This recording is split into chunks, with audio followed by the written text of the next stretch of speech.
Kumazai chari. Mazai futi. Anokubuda mazai here kiki.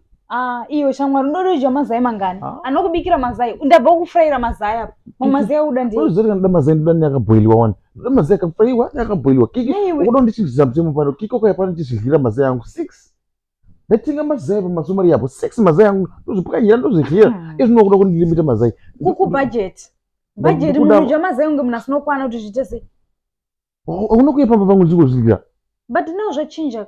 Zvachinja zvii. Ndakuita mabudget. At least kukumbokurespect wanda kufurayira. Kiki unoziva ndoda mazai. Unoziva ukamadya futi akadaro asina chinhu. Unoziva level rangu rekuda mazai kiki. Usadarewo. Ndoda mazai inini cha. Inini mwana wedu chete. Mkwasha kauya kati inini ndinokuri nemazai chete mwana wedu.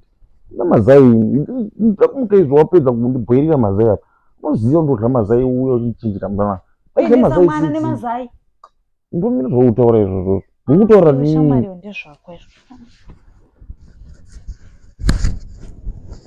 Izvi vana makumbo kunozvikira ndoga. Ukangobata mazai yangu tikunetsana kuku. Ukangobata mapoto angu futi tikunetsana. Ungobatidza stove yangu tikunetsana. Chinozi chako ndo chawakatenga nemari yako.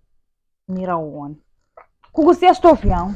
Kuzostereka ndotonijairira.